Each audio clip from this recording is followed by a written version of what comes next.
100টা পিঠে খাবো। ও মা, আমিও খাবো। আচ্ছা দাঁড়া দাঁড়া, আগে তো পিঠেটা তৈরি করে নি, তারপর তো খাবি। ও মা, আমাকে একটু দাও না, আমি একটু বানাই। এই তো নে।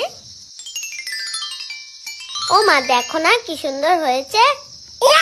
সুন্দর, একদম বাজে হয়েছে। ওটা আবার পিঠে হলো নাকি? ও মা, আমাকে একটু দাও তো, ওকে একটু শিখিয়ে দি।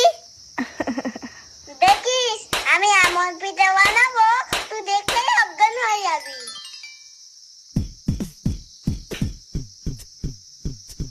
এই রে, বেশি ভাব দেখাতে গিয়ে তো ফেসে গেলাম।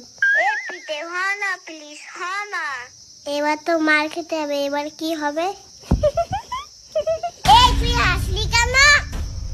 আমি পারছি না বলে তুই আমাকে নিয়ে ঠাট্টা করছিস। এই নে তোর পিঠে, এবার তুই বানা। ও মা দেখো। আচ্ছা বাবা, অনেক পিঠে বানিয়েছিস তোরা, এবার খা এটা দুজন মিলে।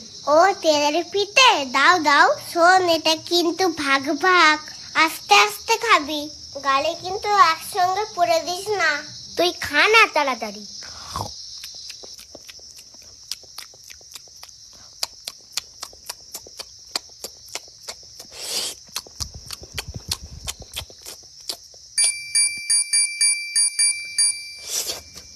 দিদি তো সব খেয়ে নিল, এইটা আমি এবার খাবোই।